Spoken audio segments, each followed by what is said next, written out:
Ayan. Ayan, good evening. Kasosong Sil. Ayan. Good evening. Ayan. Sige. Start na tayo kasi may ano rin. May after 7 p.m. may meeting din ako na with Go Negosyo naman. Ayan. Sige. So, good evening everyone. Ayan. So, yung mga this is episode 8, part ng webinar natin na series na ISO 9000-2015. Upon watching kung yung mga matagal na nandito is siguro marami na kayong naintindihan about ISO. Ang problem na lang is the execution. Ito, nasa operation na tayo. Ito na yung part ng execution. And kung hindi pa kayo nakakapanood, mayroon tayong link nung episode 1 hanggang episode 7. Tapos ito, i-upload din to after ng this webinar, after this webinar. Ayan, kalang. May pumapasok pa ba? Ayan. So, okay ba yung Okay ba? Type 1 nga kung okay yung ating volume. Baka. Ayun, thank you. Ayan. So, ask ko lang ano yung mga natin, yung mga business natin para yung example na ibibigay ko later is naka-align doon sa mga business nyo para magkaroon kayo ng idea. Ayan, yung ayan, printing, ano pa ba? Dalawang printing. Okay. Sige. Si Mark, alam ko, food ang niya, business. Si kasama yung skill naman ay yung mga rental. Ayan. Sige. Tapos si Ria, yung sari-sari store. Sige. So, yun yung mga example natin is about that. About dun sa mga yan. So, first, wala nga. Try kong pumasok ng isa ng phone para maganda yung record natin. Ano, kasi nakaharang yung yung chat. Lang. Saan ba yung link? Wait lang Para dito ako sa phone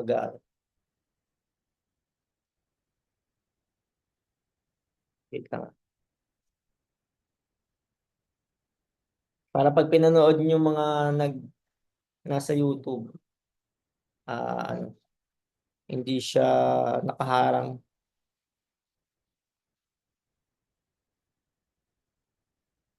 Ayun. Sige. Magaling ko lang yung volume. Recording in progress. Ayan. Ito na nag-i-echo. Ayan. Okay ba? Rinig ba, guys? Type Yes, naman. boss. Ayan. Sige. Thank you, thank you. Nandito ako sa phone magchat-chat. Magbabasa ng chat. Ayun. So, first, papakilala muna ako. Sa mga hindi pa nakakilala, I'm Rafael Ron Moreno. I'm entrepreneur. I'm IRCA QMS Lead Auditor Certified. And I'm a consultant for ISO and business, small business and medium enterprise. And also owned events venue in Batangas, Anogaire. And I'm also athlete. And we have distribution business named Roman Essence. Ayan. So, konting background lang about ISO. I've been practicing ISO for 20 years in our operation sa business namin. So matagal-tagal na siya. And until now, nag-i-improve pa rin yung business namin or yung system namin sa office. Every day, every week, every year. Mas ang difference lang ngayon is every week nag-aano na nag-i-improve kami. Unlike before, every year yata ang improvement namin. Ngayon mas mabilis na. So, yun, pag nasanay na kayo, mas mabilis na yung improvement natin. Okay?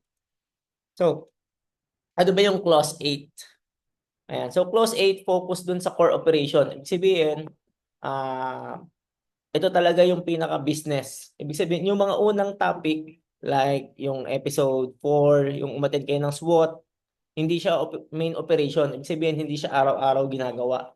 yung stakeholders analysis, hindi siya araw-araw, yung mga planning, hindi siya araw-araw. Kumbaga twice a year or once a year ginagawa yon. Pero itong clause 8, ito yung araw-araw na ginagawa. Okay? Tapos ito yung focus sa products at service ng business natin. Wala ka. May papasok pa ba? Ayan. Then it covers operation planning, control, and evaluation. So, clause 8, meron siya mga sub-clauses, 8.1, 8.2, 8.3, 8.4, 8.5, 8.6, and 8.7. Ito lang yung mga, kasi kung hindi nyo napanood yung mga past or previous videos, malilito kasi kayo, bakit may mga 8.1, 8.2? Parang, sino dito yung sige, maging tayo, religious tayo ng konti. Sino dito nagbabasa ng Bible? Type 8 nga, nagbabasa ng Bible. Type 8. Ayan. Or kung anong religious na books. Ayan. So, type 8. So, sa Bible, di ba meron tayong ang tawag doon? May mga yun may parang clause or ano ba tawag doon? Hindi nagbabasa eh. No? Ayan, verses. Ayan. So ito rin yung parang verses ng standard. Ang difference lang dito kasi sa Bible is yung verses, okay lang kung ano yung gagawin mo sa Bible, yung mga verses, kumbaga yung mga action, may mga gagawin doon, pero pili lang. Pero sa ISO, every verses or clause, dapat meron kang action. Pag may kulang ka sa isa sa mga yan na wala kang action or evidence about it, hindi ka papasa as ISO standard. Example, wala ka nung control of non-conforming outputs, yung 8.7. So, pag in-audit ka, pag na-check yan, babagsak ka dun sa certification or hindi mo na-implement ng maayos yung ISO. Ayan. Sige, so pasok na tayo sa 8.1. Ang 8.1, ito yung yung planning or process map. Ayan. So, ibig sabihin, sa 8.1, nakalagay dito, planning is required to ensure operation meet products and services requirements. Example, dapat yung operation process natin, meron tayong process map. Sige nga, type 3, meron ba ditong nakagawa na ng process map? Parang diniscuss ko to sa mga previous episodes eh. Ayan. Or may idea about process map? Meron ba dito? Wala pa. Ayan. Sige. Ayan, meron na si John Ree. So, ano ba yung process map? Example, sige, daan na lang natin mabilis. Saan nag-uumpisa yung process ng business mo? Example, sa food. Yan kanina saan muna? Sa printing. Dalawa yung printing dito eh. Sa printing, saan ba nag-uumpisa yung process? Siyempre, it's either marketing, pwedeng through ads, or through mga traditional marketing, mga tarpaulin, signage, tapos may dumaan na customers or customer na nag-inquire. So, yun yung parang una ng process map. So, pag-inquire, susunod, yung yung service na ino-offer mo, pipili siya ng services or product na binibenta mo sa printing. After nun, mag-aano siya ng design. Tama ba? Kasi printing ito eh. Magbibigay siya ng design or magpapagawa siya ng design sa inyo. So, yun yung process map. So, pag nagawa, pag okay na kay client, yung design, ipiprint nyo na, tapos ibibigay nyo na yung product. So, after mabigay yung product, babayaran na kayo. Yun. So, parang ganon yung process map. So, ibig sabihin ng process map, yun yung araw-araw na ginagawa ng business nyo. So, example naman, meron tayo ditong restaurants. Ayan. So, yan, may corporate. Iba yung corporate transaction. Iba pa yun. Diba? Through naman yung quotation, email, ganyan-ganyan. Diba? Parang nasa likod ng pinto nyo, Cash January. Ayan. Sige. Tapos yun sa food naman, example ng process map. Halimbawa kung restaurant ito, saan siya nag-uumpisa? Siyempre, marketing. Diba? Kumbaga, kailangan magaling yung marketing mo. Like, meron kang mga contents or meron kang maganda yung lugar mo, maganda yung signage mo, maganda yung aesthetic yung lugar mo. So, pupunta ngayon yung customers mo. Pagpunta ng customers, So, pipili siya ng menu or ng food. Tapos, pagkapili, i-serve mo ngayon yung, ilulutuin mo yung pinili niyang menu or luto na. Diba? Depende sa process nyo eh. Tapos, i-serve nyo na pagkakain nila or kung magbabayad ba. Depende kung anong process eh. Diba sa Jollibee, magbabayad ka muna bago kumain. Pero sa restaurants, kakain ka muna bago magbayad. So, yun yung process map. Tapos mag-e-end siya pag aalis na yung customer. Diba? Ganun yung process map. So, sa sari-sari store naman, meron dito si Realin is syempre may display ka ng mga paninda, may dumaan ang process, tatanong niya kung meron kang ganito or tuturo siya ng product, tapos kukunin mo yung product, ibibigay mo or bayad muna, depende sa process mo. Tapos pagkabigay ng product, tapos na. So maiksi lang yung maiksi lang sa sari-sari store na process. 'Di ba? So yun yung parang araw-araw na or by the end of the day, mag-inventory ka. Ewan ko kung ganun yung process. Depende sa owner, 'di ba? Ayan.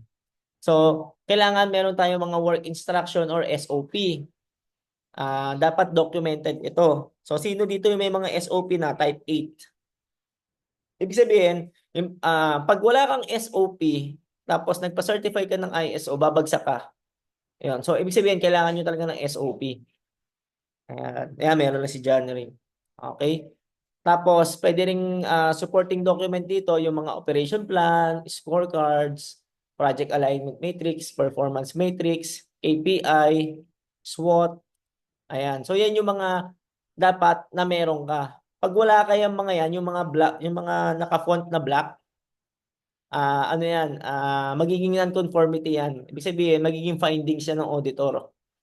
Ayan. So sa amin, pakita ko yung operation, yung mga SOP namin. Pero hindi yung buong file, sobrang dami. Ayan. So nakikita ba? Ayan, pwede yung screenshot or nakasave naman to eh. So pag parehas tayo ng business, pwedeng yan na rin yung SOP nyo. Kung distribution kayo or retail, ayan. Diba? Kita ba? Nababasa ba? Ayan. Diba? So yan yung kung parehas tayo ng business, kung magpapa-ISO ka, ayan yung mga SOP na kailangan na meron ka. Yeah, medyo madami-dami, 'di ba? From compensation sa hiring, risk, OTP, ayan, context, IT, kasi meron kaming IT mga infrastructure 'di ba? Pero kung halimbawa, kung sari-sari store ka naman, hindi mo na kailangan ng IT procedure. Ayan. Tapos inventory, ang inventory namin dito yung warehouse procedure. Ayan, yan yung katumbas ng inventory namin.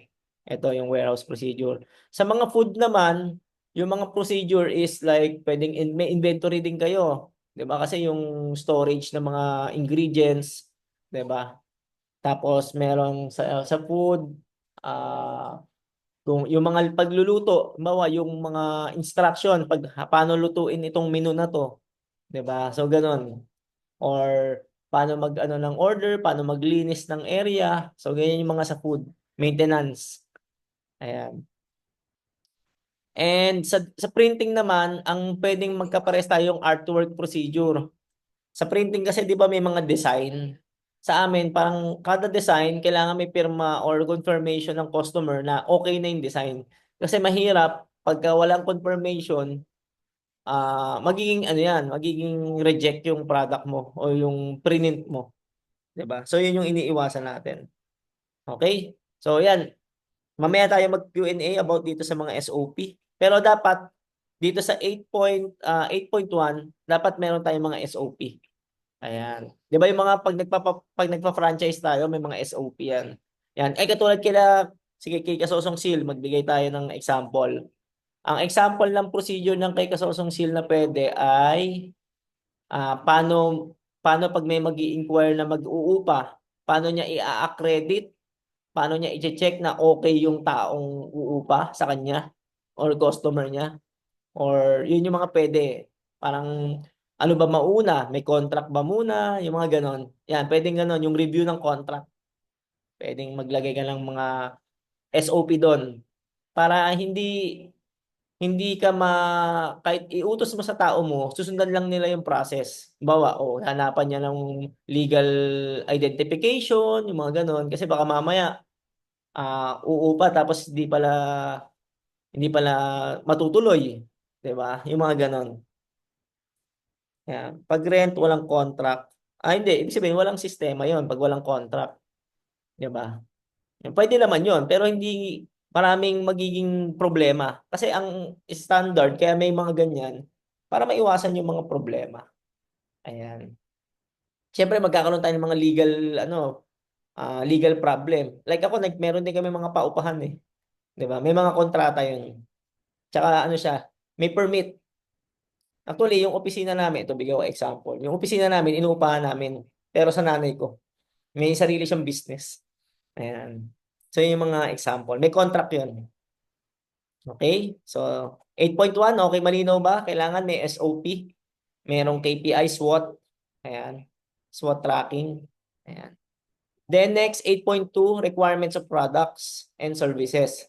Ayan, nakalagay, ensure that customer needs and expectation are identified and met. Example, establish clear requirements with customer. Customer requirement. Pag sinabing customer requirement, example sa amin, meron kami mga kliyente, ang gusto nila, i-deliver ng Monday, Tuesday, Wednesday, Monday, Wednesday, Friday lang. Tapos 1 o'clock lang hanggang 2:00. May mga ganun eh. So, customer requirements yon. Example ng customer requirements sa paupahan. Ano ba ang customer requirements? Gaano ba kalaki yung space na kailangan ni customer? Kailangan ba niya ng saksakan? Kailangan ba niya ng aircon? Kailangan ba niya ng CR? So, kailangan naka-identify yung mga kailangan ni customer. Sa printing, ano ba ang requirements sa printing?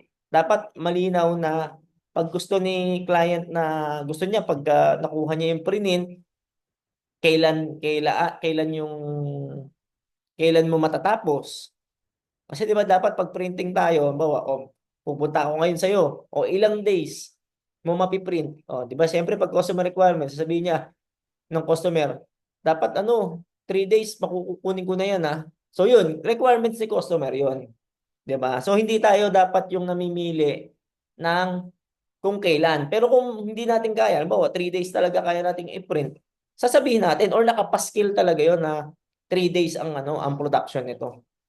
Ayun. So syempre pag doon magkakaroon ng hindi may iwasan yung pag-aaway or customer complaints.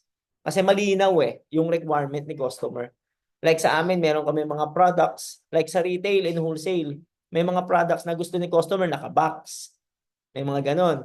Meron namang gusto ni customer naka-plastic. 'Di ba? Yung mga ganyan, yun yung mga customer requirements. So dapat malinaw na kailan i-deliver, ano yung i-deliver na product. So yun yung customer requirements.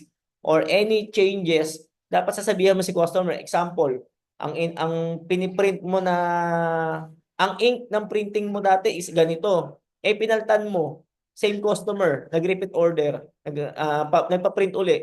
Dapat i-advise mo si customer na nagpalit ka ng ink or nagpalit ka ng papel. 'Di ba? So ganon sa ISO. Kailangan kahit isang lang, papalitan mo lang ng sobrang liit na detalye, i-inform mo si customer. Okay? So malinaw ba yung requirements 8.2? May question ba? Basta to, para maiwasan yung miscommunication. Document lahat, documented lahat. Sa food, bigay tayo ng food. Example, ang nakalagay sa picture, ganito kalaki yung manok. 'Di ba? Kumbaga kita ba sa camera? Ayan, ganyan kalaki. 'Di ba? Tapos, sa picture yan So, bumili si customer, ganyan na lang yung food. 'Di ba? Or, sa picture, nung display mo sa kainan, sa menu, ang lalaki ng chicken. 'Di ba? Tapos, kaso recorded to magsasabi sana. Pero totoo naman okay lang.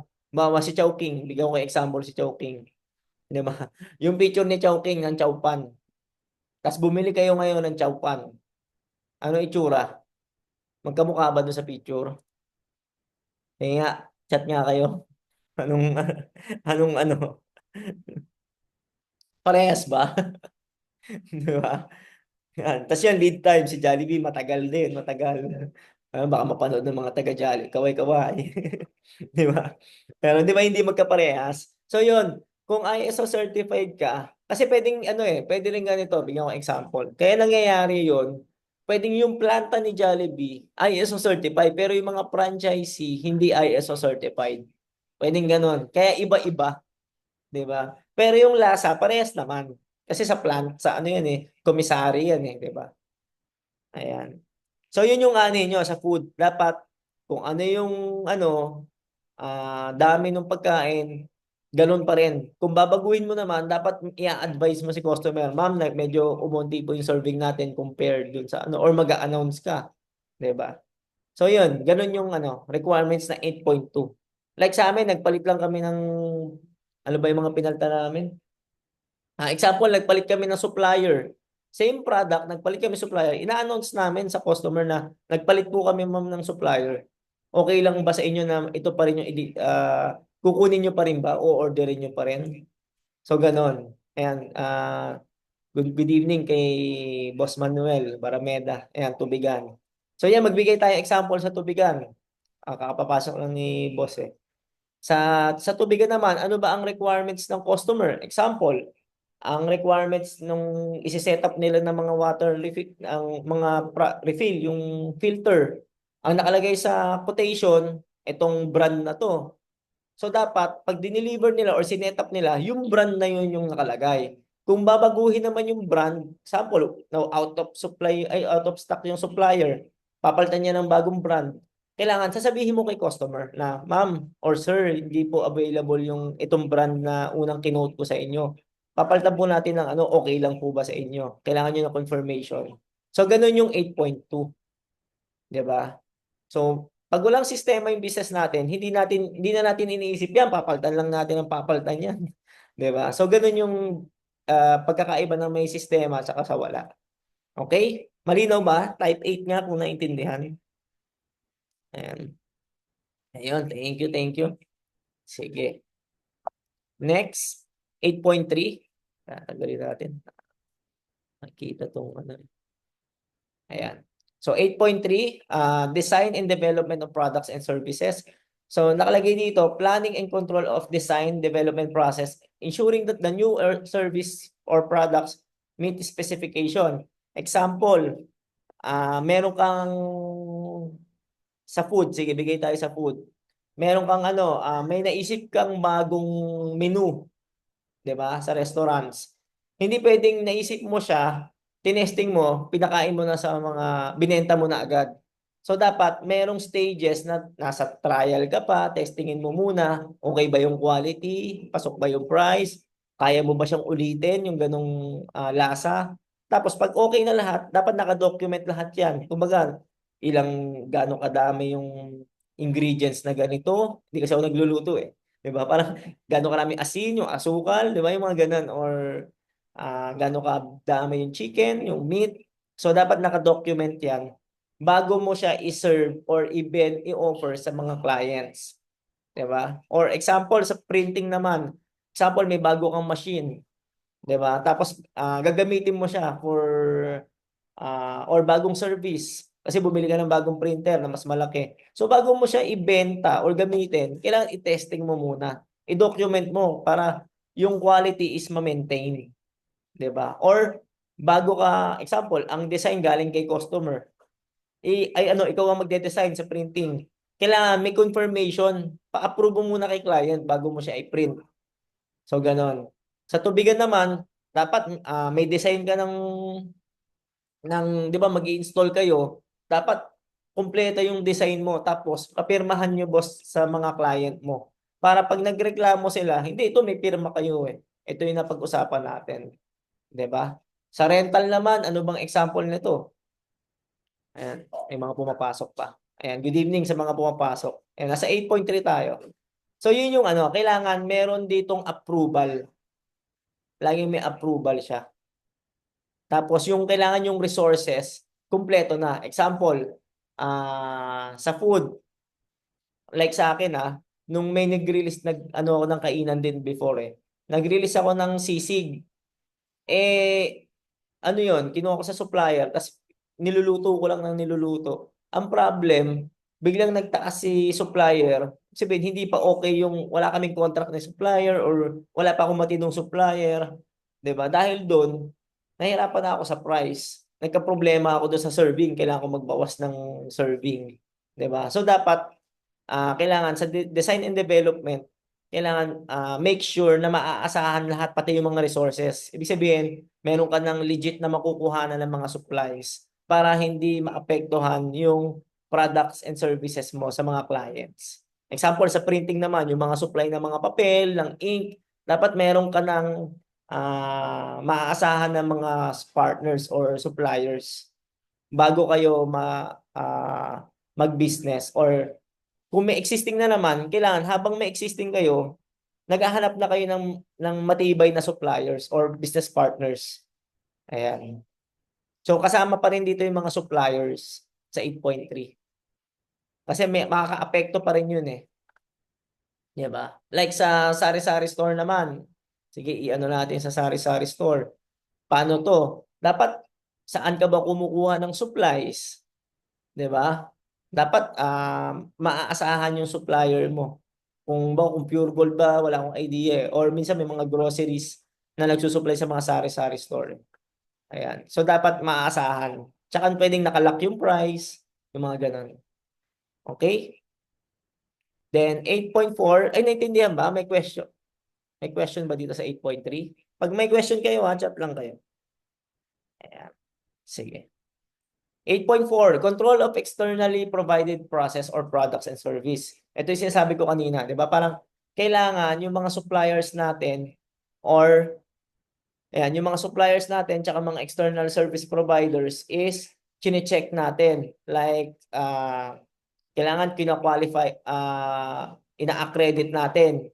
Example sa amin, ang accreditation, kailangan hanapan namin ng business permit, BIR. Yun. So, yun yung unang ano namin, resibo.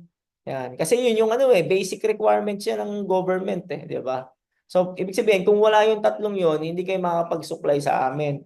Minsan, hinahayaan siya, pero isang beses lang. After nun, or kung maliit lang yung amount, example, kung mga 5,000, 10,000 lang yung products, okay lang. Pero isang beses lang yun. Kung gusto nyo continuous na maging business partner namin, kailangan merong kumpleto na yung permit, yung tatlo na yun. 'Di ba? So, ina-accredit na. Ayan. So, sa inyo, pwede nyo kailangan, like yung mga service providers, hahanapan nyo ng mga permits. Kasi syempre, yung mga basic na yun, kung wala yun, pwedeng ngayon, nagsusupply sa inyo, tapos bilang wala na sa susunod.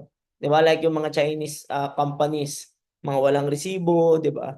So, paano kung malaki na yung business nyo, tapos bigla na lang hindi sila makapag-supply, edi patay na kayo sa mga customers nyo. Ang laking damage nun. Tapos kasama din dito, yan, good evening sa lahat, kapapasok lang. Ayan. Si Ronnie yata. Ikaw ba yan, Ronnie? Ayan. Ayan, sa mga wala resibo. Ayan. Mga Chinese, ayan. Pero meron mga Pinoy din, mga walang resibo. 'Di ba? Pero yun nga, pwede naman yun. Kaso ang problema, ang laking effect nun. Pagka malaki na yung business nyo, magkakaproblema kayo sa customer. Pag nasira yung customer, ang hirap ng ibalik. Ayan, good evening kay Ronnie. Ayan, ano namin yan dati siya yung sa document control namin, tapos naging ngayon sa sales na siya. Ayan. And performance evaluation. Ayan. Example dito, ito pala, bigyan ko kayo ng difference ng suppliers. Ang suppliers, more on products.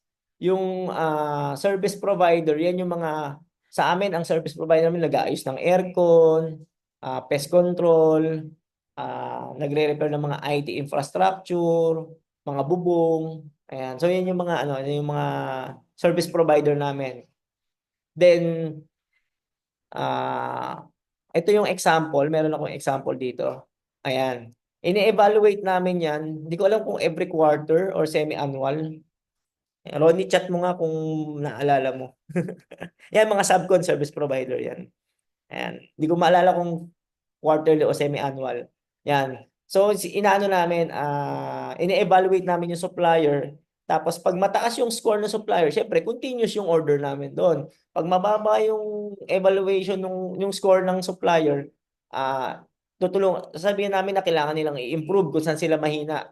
Tapos kung hindi nila kayang i-improve, hindi na kami makikipag-business sa kanila. Tatanggalin na sila sa accredited suppliers. So ganun gumagana yung 8.4. Ayan. Ayan. Naka-record naman to. Pwede nyo rin i-screenshot or pwede nyo rin gamitan ng ChatGPT or AI. Paggawa kayo ng mga forms. Ayan, semi-annual daw kami. Ayan.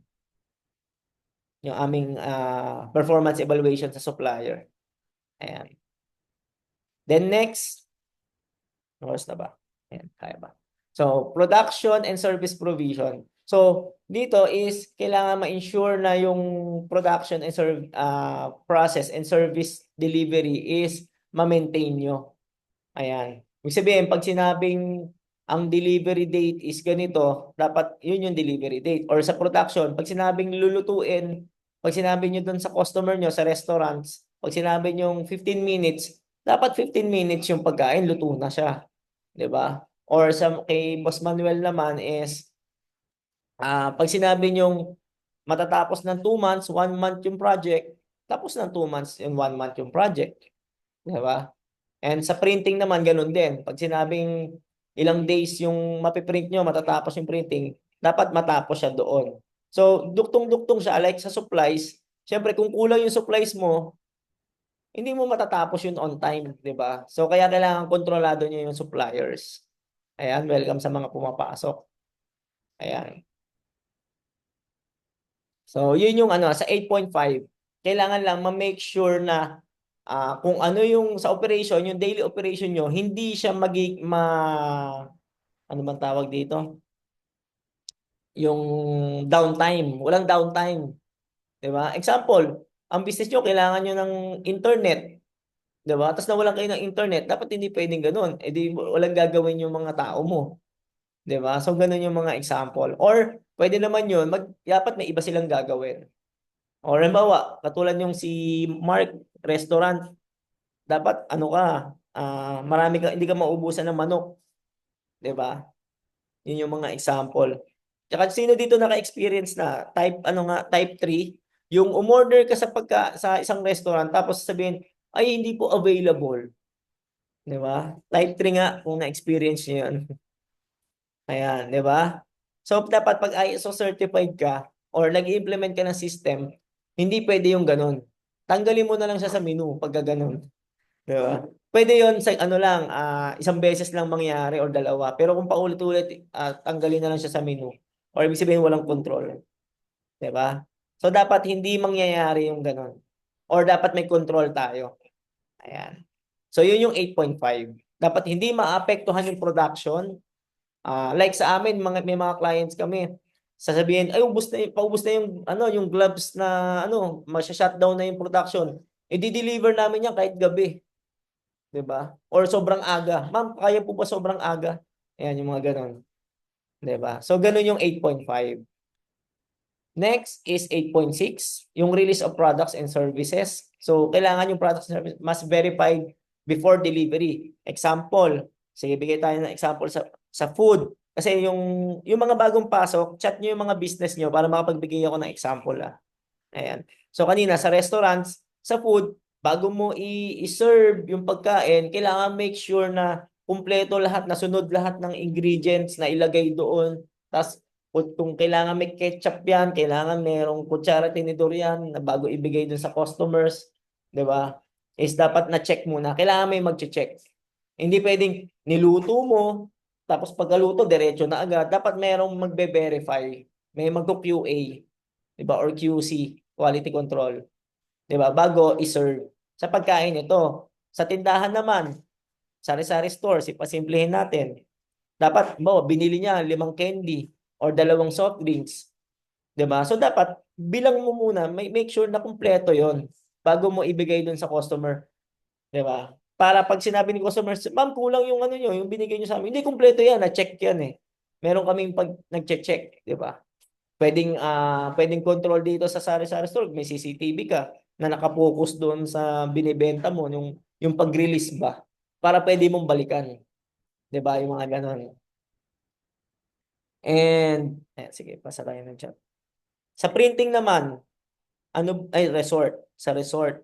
Paano ba ang sa resort? Ano ba, example sa resort, bago dumating yung customer, dapat na-check muna na malinis lahat, kumpleto lahat.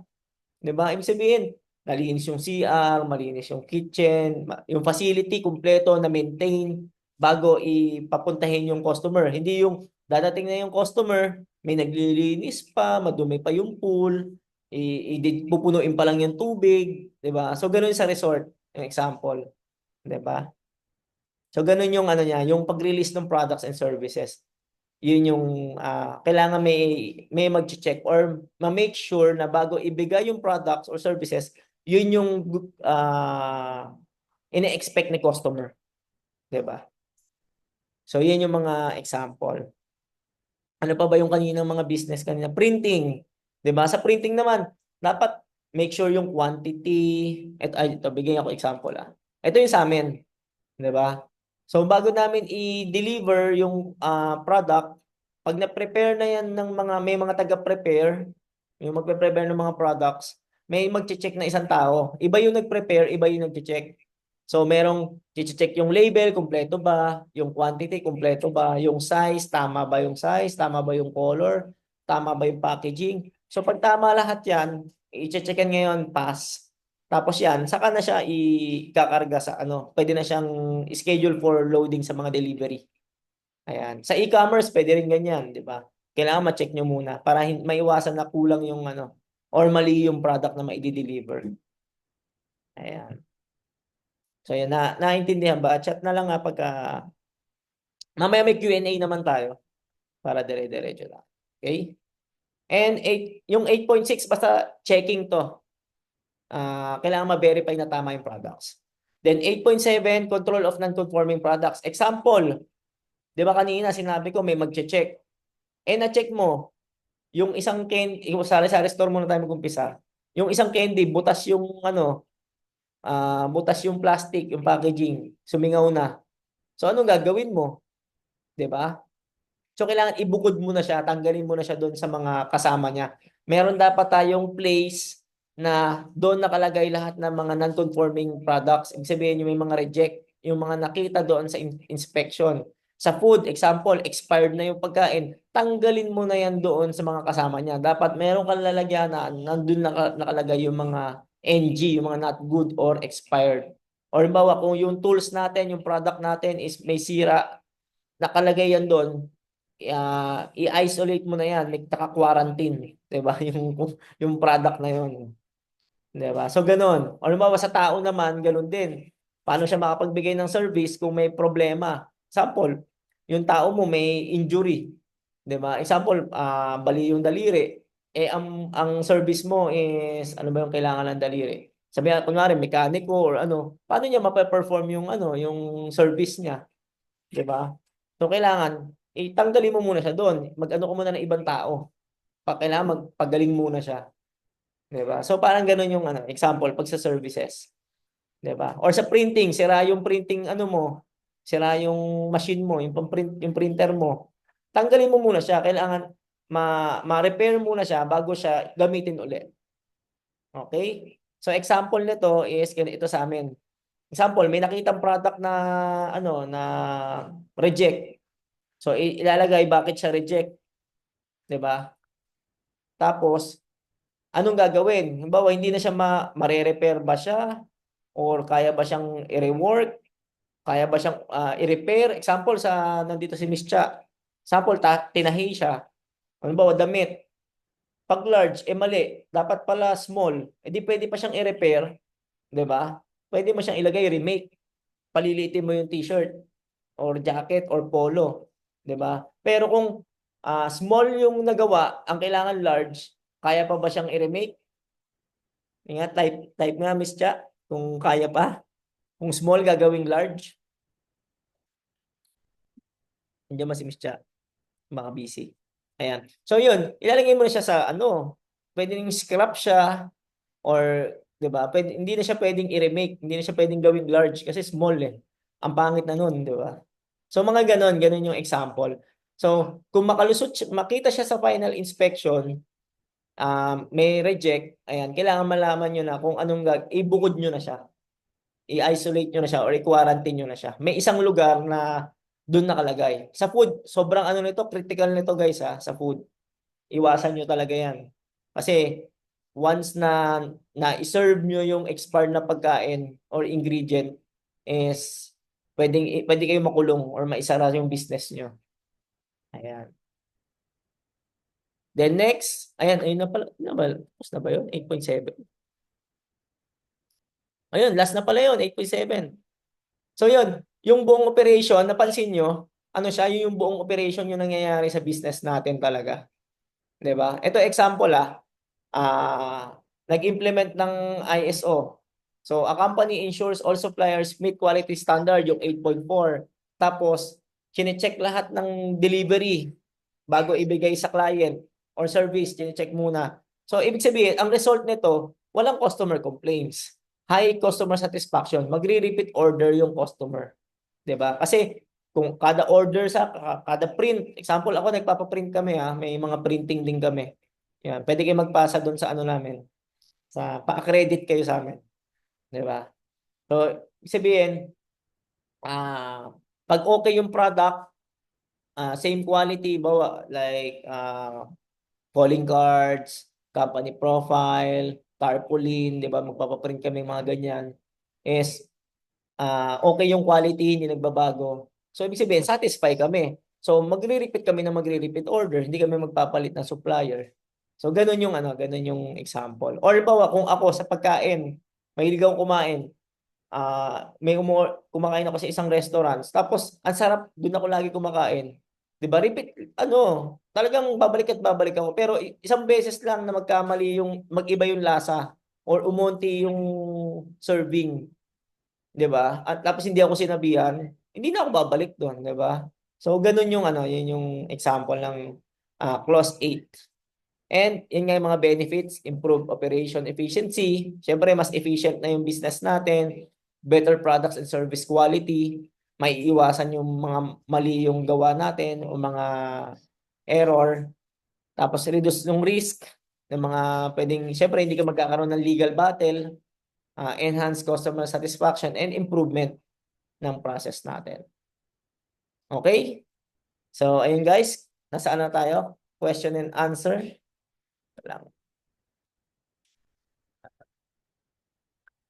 Tama ba? Na-stop na. Ayan. So, mayroon bang question or about dun sa mga sinabi ko kanina? Ayan. No bigger to small possible. Ayan. Thank you, Miss Cha.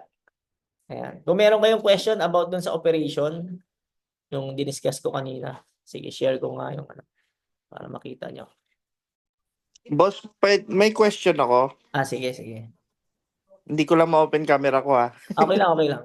Sige. Boss, regarding sa ano bang best na paraan para ma-implement? Alin, itong system? Po. Ayun. Kung pinanood mo yung episode 1 hanggang ngayon, kung ginawa mo yung mga, lagi, di ba may sinasabi ako lagi, ito yung dapat gawin. Pag ginawa mo Yes. yun, may implement mo na siya. Okay, okay. Pero mag-i-start, syempre gagawa ka ng di ba, awareness. Dahil pinanood ka na to, aware ka na. Ang problem, dapat yung mga tao mo, aware din.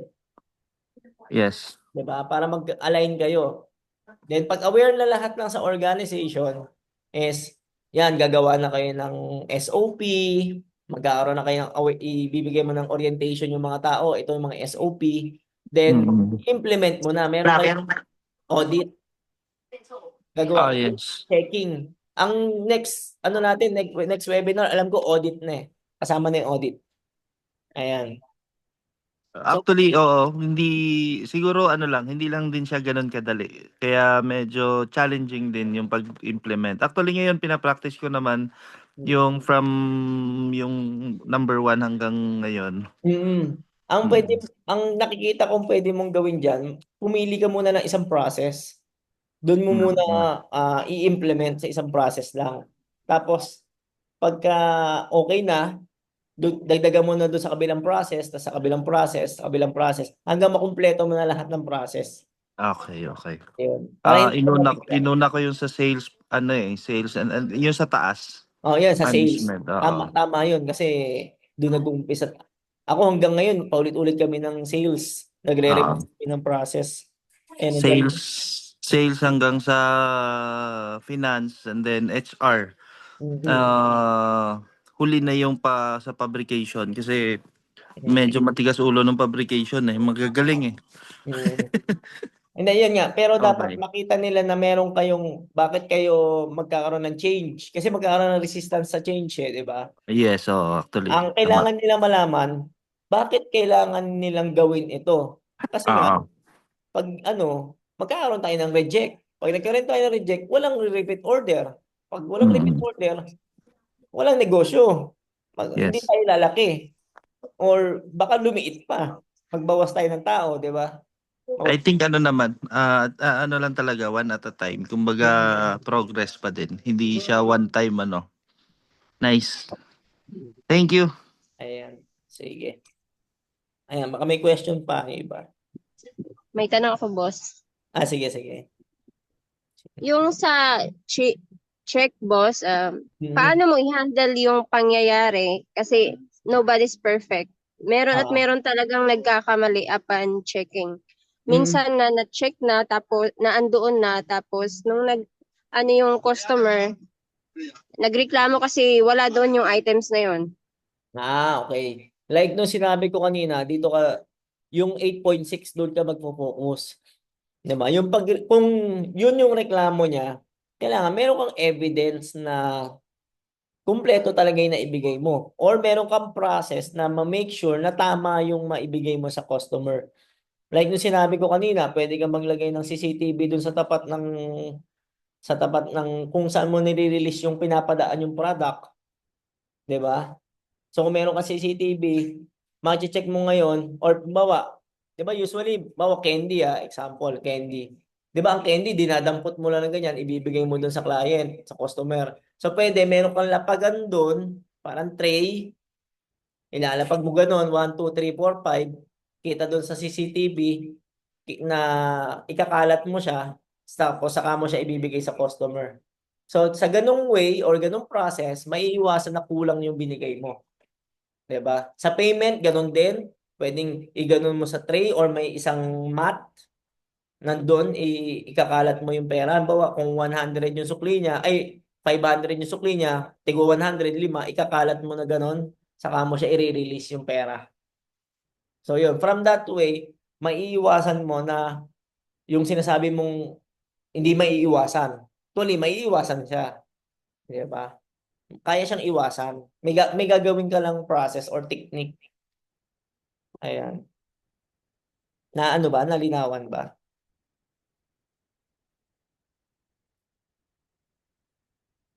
Okay ba, Miss Ria? Okay, baka na busy.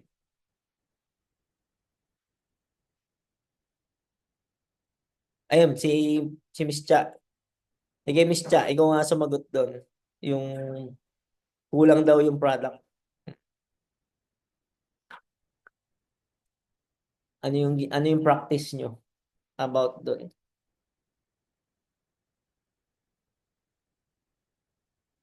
Ay, baka ano pa. Sige, ito na lang yung sa amin.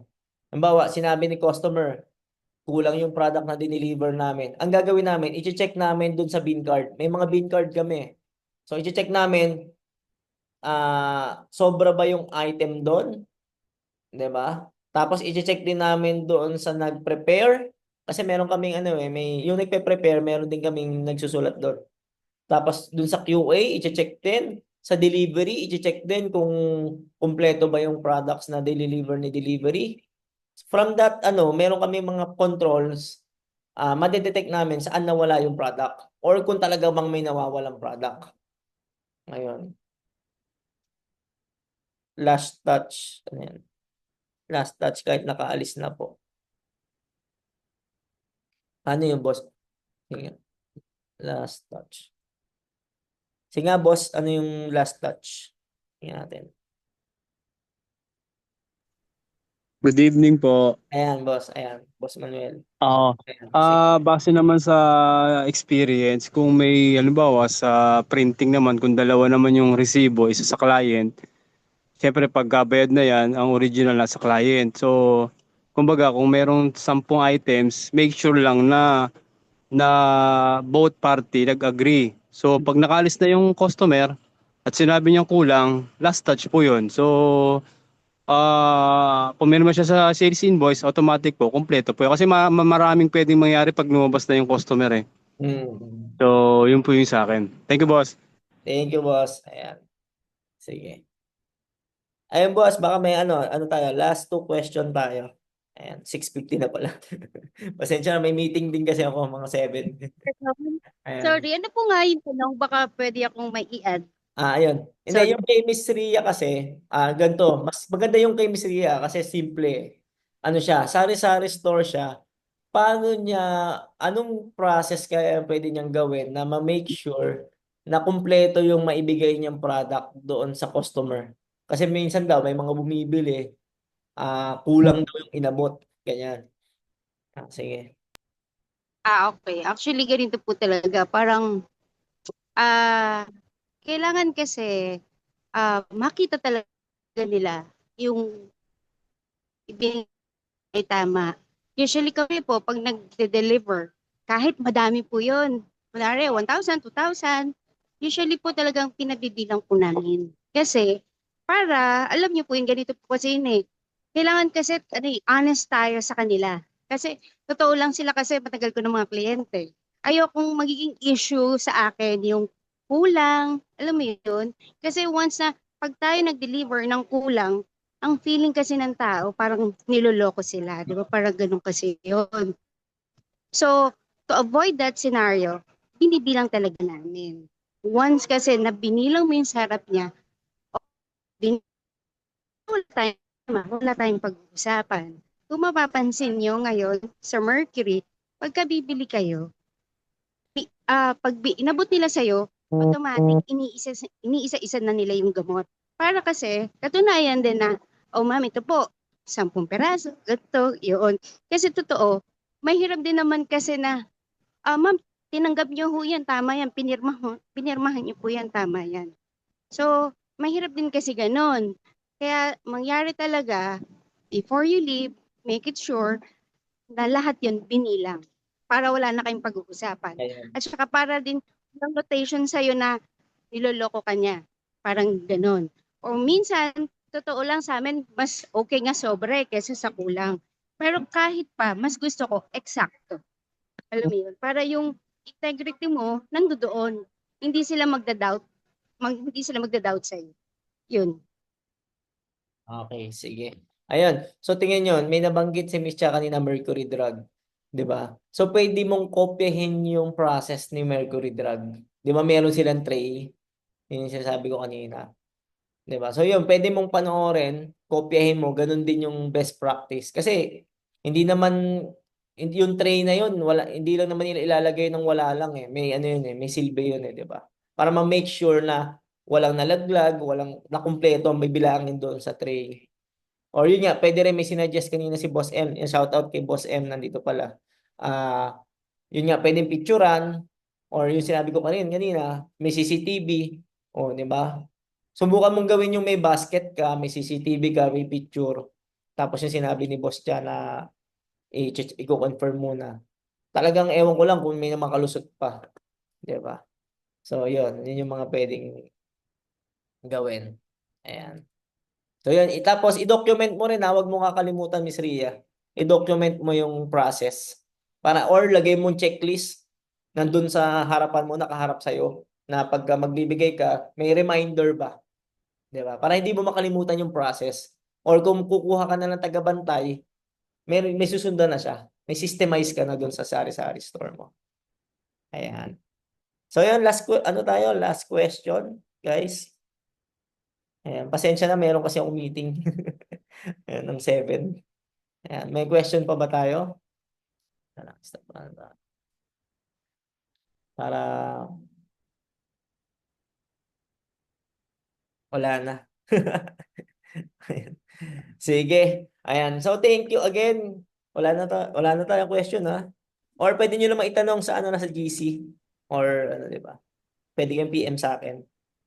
Ayan. Thank you. And yan, okay lang ba mag-picture tayo, guys? Sa mga umattend bago tayo mag... Ayun, ay, hindi pala si Boss Maris. Ayan. Sa cellphone kasi ako naka-ano. Kaya hindi ko kita lahat. Ayan.